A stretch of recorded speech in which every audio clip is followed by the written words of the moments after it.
Life Media, America's leading source for life improvement, presents Dr. John Gottman. Making Marriage Work.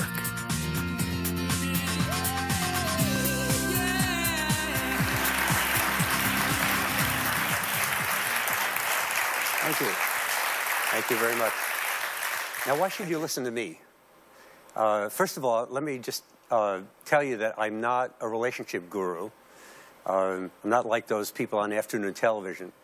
And the only thing I have to offer is that I'm an expert in how to do research on relationships. And I've studied over 3,000 couples over the last 32 years. You know, couples very much like yourselves. And what I've tried to do is find out what it is they do to make their relationships work. And we've also studied gay and lesbian couples as well as heterosexual couples for a very long time.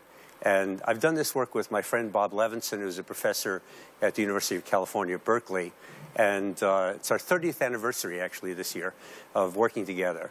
And what we really brought to this whole area was profound ignorance, because we really didn't have a clue about what made relationships work when we started doing this research 30 years ago. And so what we did is we made videotapes of couples doing ordinary things like talking about how their day went and talking about an area of conflict, continuing disagreement. And at the University of Washington, I built an apartment laboratory that was kind of like a bed and breakfast getaway in which we had couples just hang out for 24 hours. And there was a beautiful picture window there and boats going by, and you know, people just sort of listened to the music they wanted to listen to, watched television, brought newspapers to read, and did whatever they wanted to do. And the only difference between that setting and an ordinary bed and breakfast was that we had 4 cameras bolted to the wall, and they wore Holter monitors that measured 2 channels of electrocardiogram. And when they urinated, we took a urine sample to measure stress hormones in their urine, and we took blood from them to measure how their immune system was functioning. And there were people in the other room recording their facial expressions of emotion. But aside from that, it was like an ordinary bed and breakfast getaway. And we found, you know, what we basically did was study, you know, representative samples of couples. And we started with newlyweds in one study, for example. We're now in the 13th year of studying those couples. As they had kids, we studied them in pregnancy and as their babies developed. And then we studied families who were in midlife, who had young kids, couples in their 40s, couples in their 60s, all the way through retirement. Our current study is about 20 years we follow couples. So we didn't know if there were good relationships or bad relationships when we started. And we found out that over time, some of the relationships broke up, and some of them fell apart. Some of them stayed together and were really unhappy with one another. And others, you know, kind of more or less liked each other over time. And the relationships got better and better, and they were pretty happy. And we called that last group the masters of relationships, and the other group the disasters, the ones whose relationships fell apart or stayed together and weren't happy. And what we tried to find out was there anything different about the masters and the disasters? Was there anything we could figure out about it? And we were very surprised to find out that we could predict which couples would stay together and which ones would get a divorce with over 90% accuracy. And you know, you don't find that kind of prediction in psychology very often. Usually, we can't predict people's behavior at all. But here in relationships, we were able to predict with enormous accuracy what would happen to a relationship. In fact, in just 15 minutes of a couple talking about an area of continuing disagreement, we could predict with 85% accuracy whether they get divorced. And not only that, after following couples for 14 years, we could not only predict if they would get divorced, but when they would get divorced as well. So I want to tell you about that research and what we discovered from this and how we put it all together in kind of a theory about what makes relationships work and what the principles are for making them get better and better, and also turning around ones that are really unhappy. Now, this ability to predict divorce with very high accuracy or happiness with very high accuracy hasn't done a lot for my personal life. I don't get invited out to dinner very much, for example, you know. Very few couples want to know if their relationship is going to work or not. And in the middle of a fight, my wife is very likely to say to me, if they could see you now, You know? But we try to use the principles, my wife and I, we try to figure out, you know, how we can make our relationship better. And in fact, we do a workshop in Seattle where the second day, every time we do the workshop, my wife and I talk about a fight we just had. And we're never at a loss. We always have a fight to talk about. And we do this in front of 150 couples. And so, you know, part of what I want to tell you is that what we've learned in studying good relationships, as well as the disasters, is that we're all really in the same soup. So let me start by talking about what it is we learned that allows us to predict divorce or stability with very high accuracy. The first thing we found was that if you take a look at the ratio of positive stuff during conflict, things like interest, asking questions, being nice to one another, being kind, being affectionate, being empathetic, and you look at all the negative stuff like criticism, hostility, anger, hurt feelings, and you take the ratio of positive to negative, in relationships that stay together, that ratio turns out to be 5 to 1. There's 5 times as many positive things going on in relationships that work as negative. So that's an interesting equation. And it sort of suggests that if you do something negative to hurt your partner's feelings, you know, that you have to make up for it with 5 positive things. So the equation is not balanced in terms of positive and negative. Negative has a lot more ability to inflict pain and damage than positive things have to heal and bring you closer.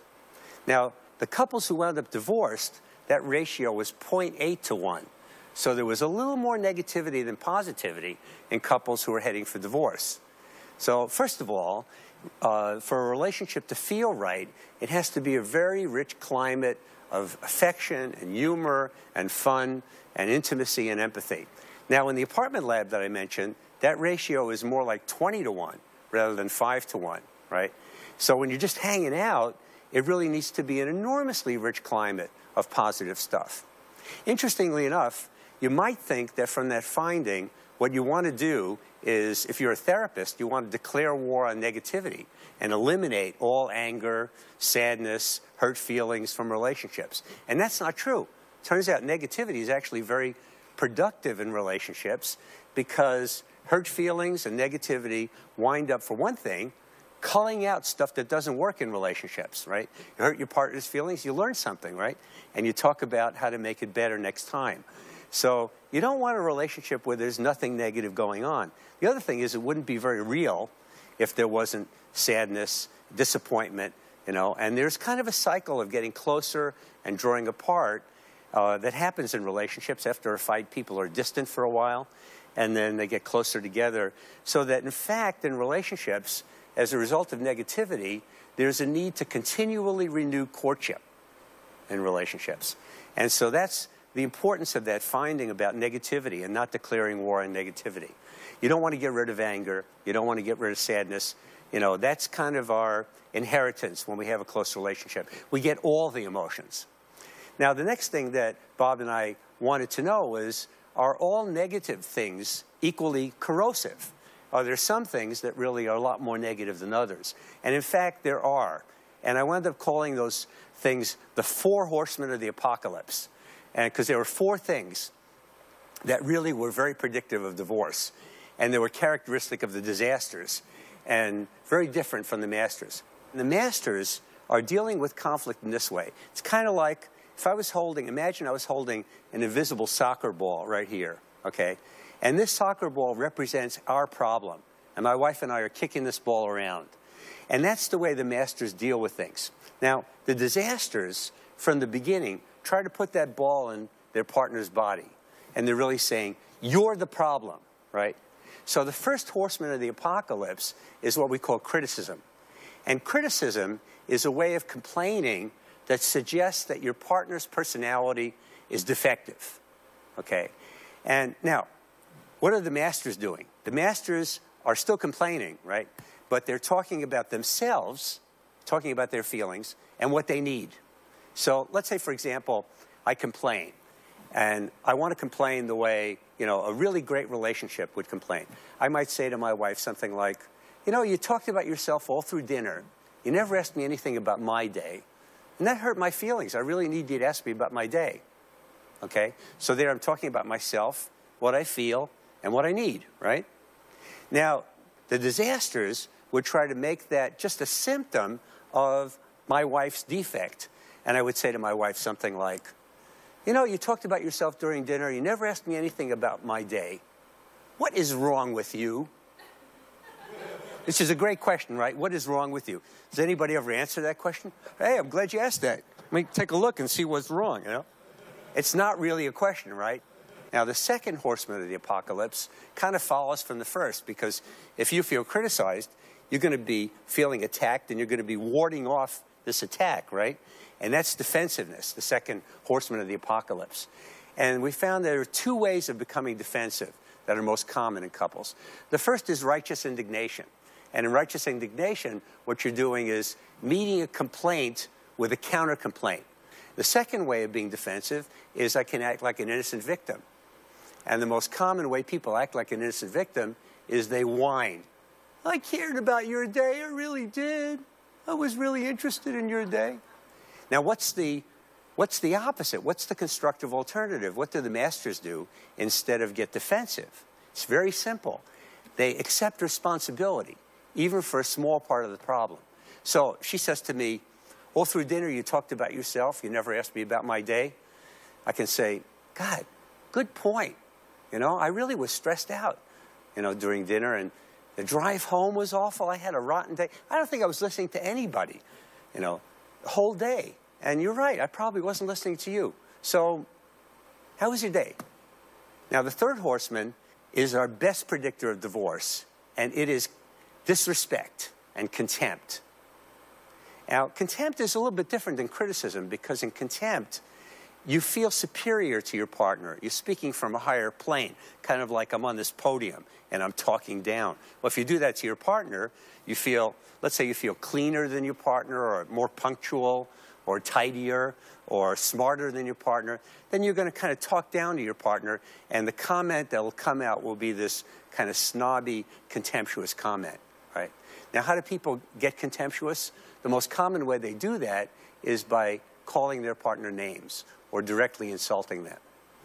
And, you know, so you can say, you know, what a jerk. You only talk about yourself. Now, we would like our partners to respond to us by saying something like, John, that's brilliant. You're such an observant person. You know, thank you for pointing out all the ways in which I'm failing as a human being. Can we have lunch next week so you can tell me more? You know, but unfortunately, people don't respond that way, right? They really wind up getting hurt. In fact, contempt is our single best predictor of divorce. Now, what is it that the masters are doing that's the alternative for contempt? What is the opposite of disrespect? It is not doing nothing. It is really respect and being proud of the people we love. And what the masters are doing is creating in the relationship a culture of appreciation. They're saying thank you for very small things that their partners are doing. Thanks for picking up the laundry. I enjoyed the conversation at dinner. I watched you playing with the baby last night, and it was really beautiful. We had that teacher conference, and you know, that teacher really intimidates me. You've got a lot of guts. So it's communicating not only affection, but respect, right? That's the culture of appreciation. Now, how do you build that? And the way you build it is you start really creating a different habit of mind. A habit of mind where instead of scanning the environment for things to criticize and put down and make yourself superior through putting down other people, you scan the environment for things you can praise and appreciate. And this is as important in love relationships as it is in parent-child relationships. Looking for stuff you can appreciate. Catch your partner doing something right. Now, the fourth horseman of the apocalypse we call stonewalling. And here's what stonewalling is. It's really emotional withdrawal from conflict. And here's the way we actually measure it in our laboratory. Usually when a listener is listening to somebody talk, they actually give the speaker a lot of signals that they are tracking, that they're there, not necessarily agreeing. They maintain, they're sort of an open body. They maintain eye contact, nod their heads. They utter these brief vocalization. Well, they move their faces. Oh, yeah, could be. Oh, yeah, sure. Good. And so all of these signals are coming out. The stonewaller doesn't do that. Maybe folds arms akimbo like that, looks down and away. There's no facial movement. There's no vocalization. And maybe an occasional glance at the speaker just to see if the ogre has magically disappeared. That's stonewalling. Now, what does stonewalling do? You know, what it does is that the speaker doesn't think he or she is getting through, right? So instead of getting out the 40-pound cannon, when they're stonewalling, the speaker gets out the 60-pound cannon. Boom! You know, let's really have an impact, right? So those are the 4 horsemen of the apocalypse, and they allow us to predict with high accuracy what's going to happen to a relationship. But, you know, that's kind of like the recipe for failure, right? And the recipe, the alternative recipe for constructive conflict resolution is interesting and useful in some way, but it doesn't give you enough information about what it is that in good relationships is really happening to maintain that intimacy in the relationship. And here's what we discovered about that. From looking at the apartment lab, we actually came out with a number of principles that really could be useful in building a relationship. So let me tell you about these principles. The first thing that we found was that in good relationships, friendship is extremely important. It's not just about conflict and how you deal with conflict. It's about intimacy and maintaining intimacy. Now, the cool thing about being a researcher is you cannot just talk about things in vague terms. You have to really measure stuff, and so you have to be really precise about the advice you give. And what we found was there are 3 ingredients to friendship, and that's all you needed to do was work on those 3 things, and you could have an intimate friendship in your relationship. And here's what the 3 things are. First thing was to enhance what we call your love maps. Now, what's a love map? It's an internal roadmap that you make up, that you have in your mind about your partner's inner world, inner psychological world. So this is the whole dimension of being known, of feeling like your partner is really interested in knowing you, and of feeling like, you know, you want to know your partner. So it's about interest in one another, right? And it's about knowing, like, you know, who are the main people in your partner's world? What's stressing your partner out? What's exciting? What are some of your partner's dreams and hopes and aspirations and values, right? Now, how do you find that information out? Asking questions. So the fundamental process is really asking questions. Now, not questions like, did the plumber come, right? But open-ended questions like, how are you feeling about being a mother right now? How do you like this house? Do you want to change it? How are you thinking about your job right now? Have you changed? How would you like our life to be in the next 5 years? Those kinds of questions. They help build a love map.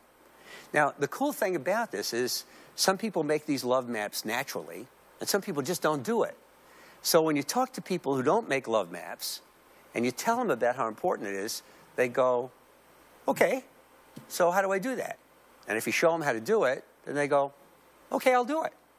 Now, if you want to really try changing your life in the area of relationships in the next 2 weeks, try making 50% of the things you say to people a question, an open-ended question. Instead of making statements to people, ask them questions. And you'll find that people really change, because people rarely ask questions. It's a very, very fundamental thing to do, and yet it's a very rare thing. People mostly make statements and broadcast rather than saying, well, what do you think about this? Asking those kinds of questions. So love maps is the first ingredient of friendship. The second one is what we call fondness and admiration, and I mentioned that in the culture of appreciation. It's really about communicating affection and respect in very small ways. And that's what the masters are doing. They're creating this culture of appreciation in very tiny ways. They're saying, thank you, I'm proud of you, I really admire you, I respect you. And they're doing it often. Now, let me tell you about a couple that we saw. And this guy, you know, was very successful in his career. And he ran an intensive care unit for babies in a major hospital in Los Angeles. And he and his wife had been married for 17 years. And I talked to him about the very first date he had with his wife. And he said, God, you know, I was thinking that first date that of all the women I'd ever met, she was the most vivacious, the most exciting, the most beautiful, the most intelligent woman I'd ever met. I went, wow. Now, there's a fondness and admiration system, right? Now, the next thing I wanted to know was, did his wife know this? That he was thinking this on the first date? In fact, in 17 years, had he ever told her that he thought this about her? And so I asked her, I said, did you know this? She said, I never had a clue. So what's the fundamental thing in fondness and admiration? It can't stay in the brain. It's got to come out the mouth, right? So that's really what the masters are doing. In very small ways, they're saying thank you. I mean, even for trivial things. Thanks for doing the dishes, you know. Even if it's that person's turn to do the dishes, right? A lot of couples say, well, why should I say thank you? I just do stuff. He does stuff. Why should we say thank you to each other? I don't get much appreciation. And I always say, do you like that? Do you like feeling unappreciated? No. Well, do you both feel unappreciated? Yes. Okay, so express appreciation. It's not very complicated. It's very simple. And it helps this habit of mind, right? Where you're scanning the environment for things to appreciate. So that's love maps, fondness and admiration, right? Respect and affection. The third is something we learned from the apartment lab, is that when people are just hanging out, the way they build intimacy is in very tiny moments. They make little bids, B-I-D-S, for emotional connection. Now, at the lowest level, they're making bids for their partner's attention. You know, like, for example, you know, I can look out the window of the apartment lab where boats were going by, and I can say, well, there's a pretty boat. Okay, now, let's say that my wife says that, and I'm cleaning my glasses, right? And she says, there's a pretty boat. No response. We call that turning away, right? Sometimes somebody be cleaning their glasses. There's a pretty boat. Huh. Now, that's a pretty minimal response, right? But it's turning toward. It's some response. Sometimes people would turn toward a bid in a very enthusiastic way, like, there's a pretty boat. Wow, that is a pretty boat. You know, say, did you ever think, why don't we quit our jobs and get a boat like that and just kind of sail off together? So we call that an enthusiastic turning toward, right? Rather than just, you know, a turning toward without enthusiasm. And what we found was very interesting, that what happens if I make a bid for just her attention and she turns away? She doesn't respond at all. You know, what are the chances? I say, hey, there's a pretty boat. No response. I'm going to say, hey, Julie, I said, there's a pretty boat. You know, the probability of rebidding is almost zero in all relationships. It actually is zero in the couples, the newlyweds who wound up divorcing 6 years later, and 0.22, 22% probability in couples who stayed together. It's still very low, right? And in fact, on the videotape, what you see is if partners turn away, they kind of crumple a little bit, you know, and they do some face-saving things like straightening up or petting the cat, you know, or something like that. But they don't rebid. That lack of connection is really painful. And we started realizing that in these very tiny moments of emotional connection, people are building kind of an emotional bank account in the relationship. They're building up points in that relationship that builds emotional connection.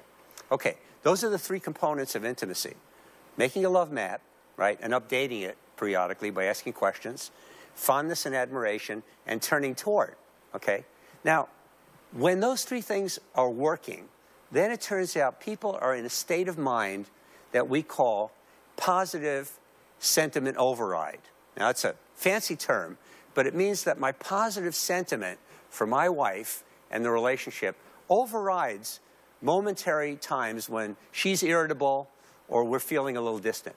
But if those three parts of friendship are not working very well, love maps, fondness and admiration, and turning toward, then I'll be in negative sentiment override. And that means I've got a chip on my shoulder, right? I mean, if I'm in negative sentiment override, she can come down one morning to the kitchen and say, in a very sweet way, you know, honey, you're not supposed to run the microwave when there's no food in it. And if I got that chip on my shoulder, I'm going to say, don't you tell me how to run the microwave. I'm the one who reads the manuals around here. You're not going to control and manipulate me. See, I've got a chip on my shoulder. I'm hypervigilant for put-downs. I'm in a negative state. And You know, you can't tell me to not be so sensitive about the relationship, you know, to lighten up, not take it so personally. You can't tell me, well, she said it in a sweet way. I can't get out of negative sentiment override, right? So research studies that have tried to change people's cognitive style about the relationship fail. And they fail for good reason, because love maps aren't working, fondness and admiration and turning toward aren't working. That's why I got that chip on my shoulder, right? But if they're working, I'm in positive sentiment override. She can say in a very irritable way, hey, you're not supposed to run in the microwave, there's no food in it.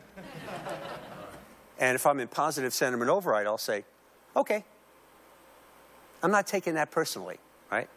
You know, I'm seeing that as maybe she's stressed out. I'm thinking, this lady's very involved in the microwave today. I don't know why, you know, but I'm not going to ask her now, you know.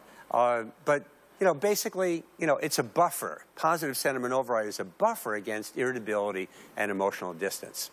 And that brings me to conflict, because what the masters are doing during conflict is they're really able to repair the conflict when it's not going well. It's hard to change people's behavior when they're fighting. You know, it's very easy to get defensive, you know, if you feel attacked. It's very easy to become critical if you're upset, particularly if you put off your complaints for a long time. So everybody does that. But the masters can repair. They can have a recovery conversation. And in fact, this dimension of repair is one of the most central dimensions about making relationships work well over time. Everybody messes up. Everybody gets defensive. Everybody gets critical at times, insulting. You know, these things happen. But the ability to really step back when you're calmed down and say, I'm sorry. You know, that didn't go very well. Can we talk about it? And have that recovery conversation. That's something that the masters can do.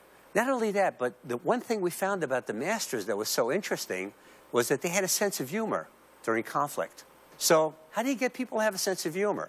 Turns out that if you build love maps and fondness and admiration and turning toward, and we've done this experiment, then people's sense of humor increases even during conflict.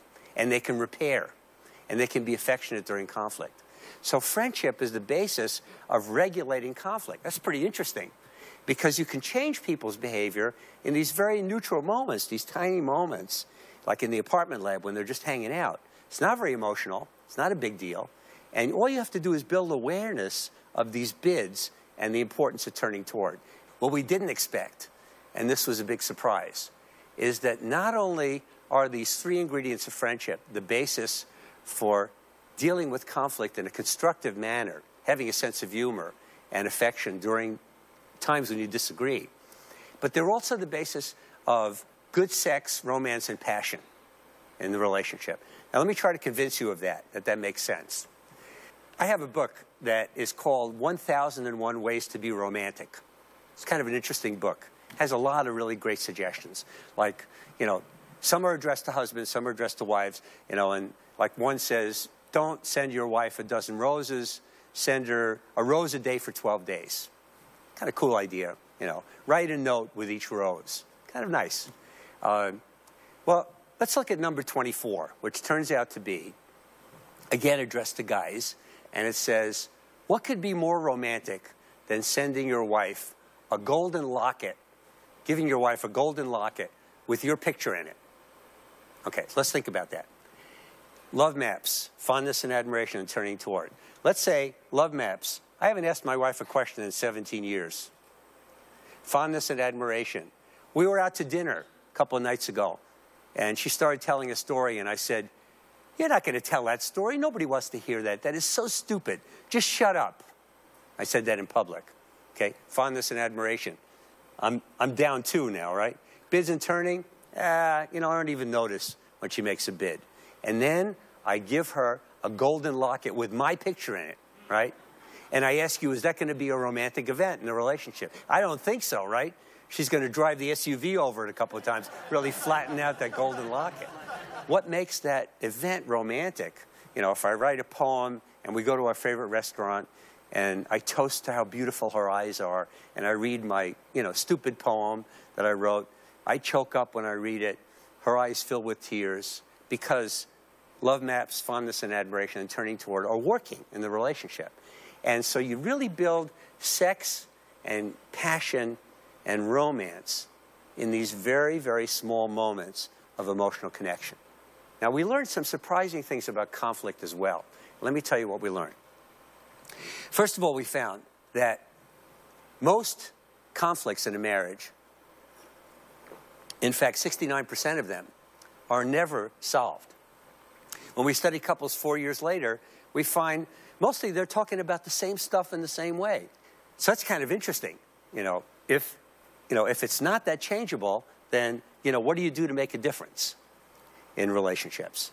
Well, by building these parts of the relationship, the fondness and admiration and turning toward and love maps, you're actually working on that relationship itself, on the way conflict is dealt with in that relationship.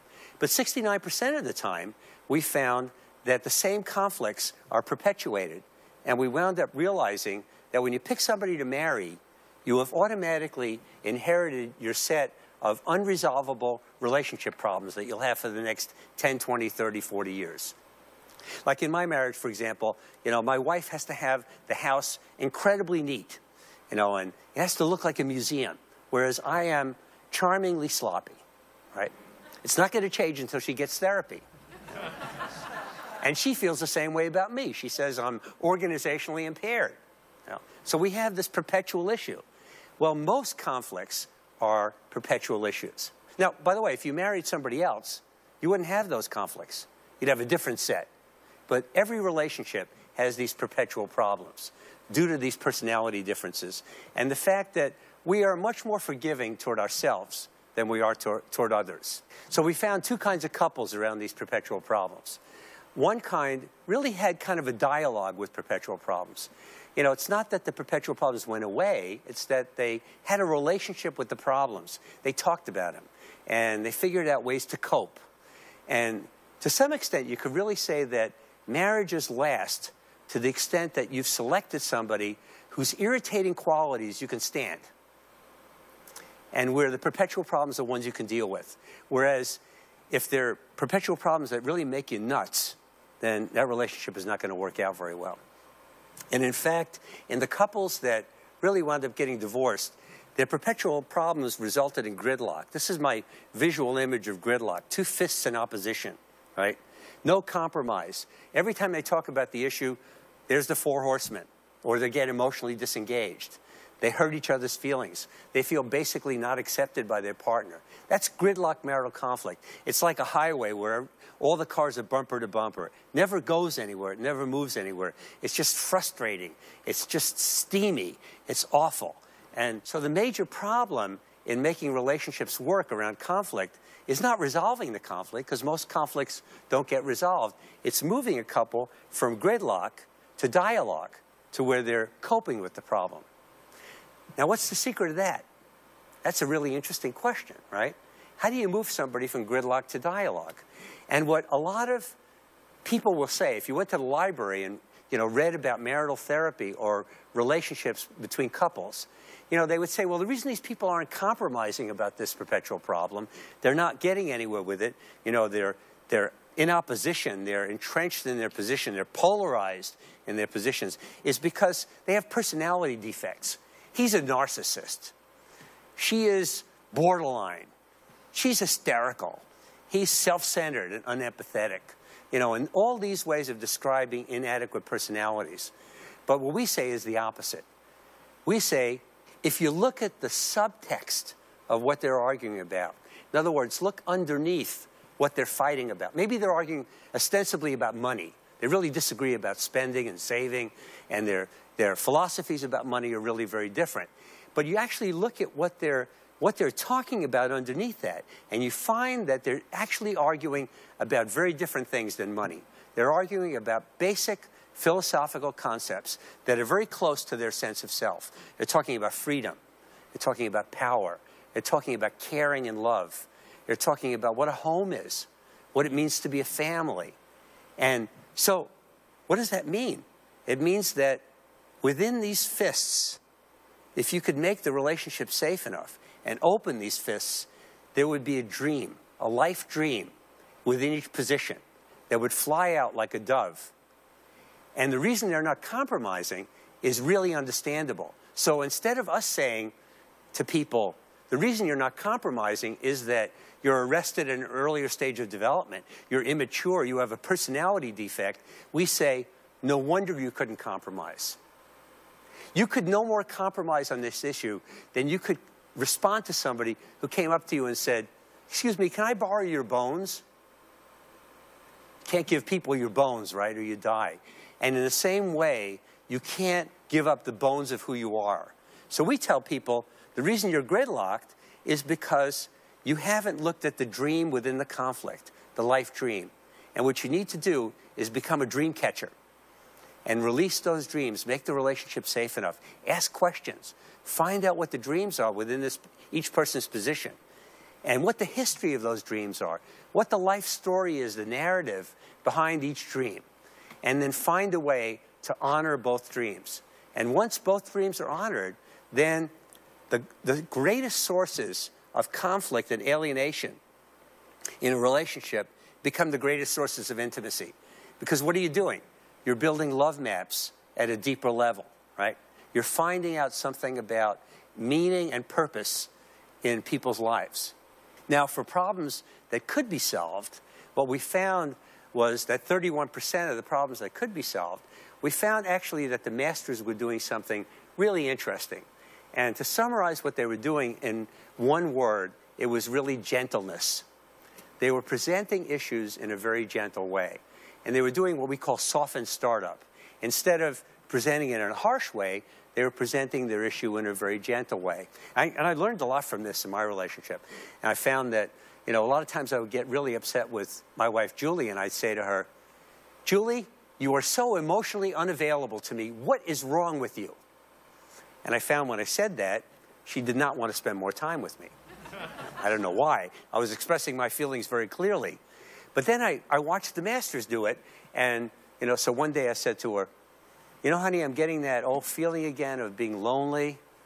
I really miss you. I just need more of you in my day. Not only that, but they expressed appreciation. So I said, you know, a couple of weeks ago when we cuddled on the couch, that was really so nice. How can we do that again? And she said, how about now? So it was the same complaint, right? But I softened the startup. In fact, rather than criticizing her, I was still expressing what I needed, which was more of her. I was really flattering her. I was really telling her how much I missed her, how much I needed her, how much I admired her, how important she was to me, and saying it very directly, which was what the masters were doing. The other thing we found is not only are the masters starting with gentle startup, but they're really accepting influence from one another. And in particular, guys are accepting influence from women. Now, that was a very interesting thing, and it emerged from studying violent relationships, a study I did with Neil Jacobson, and what we found was that these physically violent guys never said anything to their wives like, good point. I never thought of that. Everything they said was, no, you're not going to control and influence me. They rejected everything. They were like baseball players at batting practice. You know, whatever got tossed to them, they hit back. So we're very interested in that rejection of influence. And we went and looked at our newlyweds who were not violent to try to see what predicted whether they'd stay together or get divorced. And we looked at women accepting influence from men, men accepting influence from women. And it didn't predict with women. But for guys who came up to close to where the women were, because the women were accepting influence in all relationships at a pretty high level, the guys who were accepting influence, their relationships stayed together. And we're living through a period in history where women are being emancipated on an international scale in most nations. And they're being empowered economically, psychologically, politically. And after millennia of oppression, and the guys who realize that this is a time to really honor women, and it makes a difference to honor your wife's dreams, it makes a difference to convey that honor. Just for example, like putting down the toilet seat after you go to the bathroom. You know, now it takes as much work for a woman to put it down as for a man to put it down. Putting it down, it really conveys that you're thoughtful and that you're honoring your partner. It's a small thing, but the men who accept influence from their partner who say, Well, it's a good point. I never thought of that. Tell me more about your opinion. You know, let me consider that. Let me find out why you see things the way you see things. Those guys are way ahead of the game. Okay. Now, not only did the masters have gentle startup and did the guys accept influence, but also they moved toward compromise. And they were able to compromise. And one of the things they did was very interesting. And because we collected data on heart rate and blood flow velocity, on physiology while people were interacting, we found that calming down was a very, very important part of this whole equation. When your heart rate gets above 100 beats a minute, your body starts secreting adrenaline. And your arteries start constricting. And blood flow shuts down to the gut and the kidney. And you start sweating more. Blood pressure increases. The kidney starts producing a substance called renin, which leads to angiotensin, which also increases blood volume and blood pressure. All this stuff is going on. Well, it has adaptive value when you're trying to escape from a predator, you know, or there's a car coming in your lane and you have to get out of the way, right? That's adaptive. But when you're in the middle of a marital discussion, this kind of physiological arousal is very maladaptive because you cannot process information very well. You can't be very creative. You know, you're not a very good problem solver when your heart rate gets above 100 beats a minute. So what really has to happen is people have to calm down and take breaks and really calm themselves and self-soothe. So in one study we did, we actually did this trick with people. We waited for their heart rate to get above 100 beats a minute, and we went out and said to the couple, we're having some trouble with our equipment. Would you stop talking about this problem until we repair it? And we gave them magazines to read, right? Now, it wasn't true. The equipment was working. We waited, actually, for their heart rate to go down, down, down, down, down. And when it went back to baseline, we came in and said, okay, the equipment's working now. You can talk about the issue again. Why did we do that? We wanted to see if it would be different, if their discussion of the problem would be different when their heart rates were low than when they were high. I can tell you, for the most part, it was like a different relationship. When the heart rate was low, all of a sudden, people had a sense of humor, you know, they listened well, they were more creative problem solvers. So we learned from this that, you know, reducing flooding and physiologically reducing your arousal is a very important part. And one of the most important things you can do to really make that happen is to take a break, call a timeout. And what we found in studying violent couples was that they never did that. Whenever they had a violent fight, there was one person who wanted to get away from the other and have a timeout, and the other one would say, no way, you're not abandoning me. You're not having a timeout. And so the conflict would escalate. So monitoring your physiological arousal is very important. Now, this is nobody's fault, right? I mean, when your heart rate gets up, you get defensive, you know, you're really in a state of fight or flight, and there's no way you can be a good problem solver and you can listen well. And that gets us to the final part of this theory and these principles for making relationship work is the idea of shared meaning and a shared meaning system. And this is really one of the most important things about relationships, is that what people do in relationships that really work well is they feel like they're building something beyond just the two of them. They feel like being together has some meaning and purpose. And there are many ways in which people create meaning and purpose. Most people do it really unintentionally, without talking about it, without thinking about why they're doing what they're doing and what they're doing. One important way people build meaning is by the way they move through time together. Now, what I want to suggest to you is that every relationship, even if people come from the same race, the same religion, the same part of the country, the same ethnic group, every relationship is a cross-cultural experience. So people create meaning thinking about their cultural legacy, their heritage. They think about their mission in life, what they want to leave the world with. And that relationship either supports that mission and legacy or not. They create meaning in the way they move through time together, right? They create meaning in how they think about themselves as a son, as a daughter, as a friend, as a brother or sister, as a mother and a father, as a husband or wife. And all of these ways, you know, in all of these roles, in all of these ways, people create meaning. Now, you can do it intentionally or you can do it unintentionally. But if you do it intentionally, then you create the shared meaning system. And what are we doing there? We're really, again, building love maps, right? So it really comes back to the beginning, to friendship. So let me summarize. There are really 3 parts to making a relationship a successful relationship, that one that works out over time and gets better over time. One thing is really the quality of friendship. And all that you have to do for that is build love maps, build fondness and admiration, which is affection and respect, and notice bids for connection and turn toward your partner rather than away and against. And when that happens, you're in a state of positive sentiment override rather than negative. And that helps you really repair. It helps you have a recovery conversation after a fight, helps you regulate the conflict and repair when it happens. And I also told you that during conflict, most problems don't get solved in a relationship. People just adapt to them. And when they don't adapt to them, it's because they're really gridlocked on a conflict. And those horrible conflicts, the worst ones, really can be the greatest sources of intimacy if you wind up opening those fists and releasing the dreams within the conflict and honoring one another's dreams.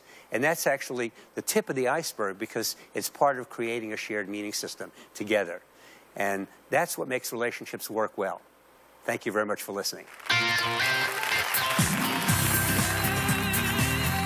We hope you've enjoyed this special presentation of Dr. John Gottman's Making Marriage Work.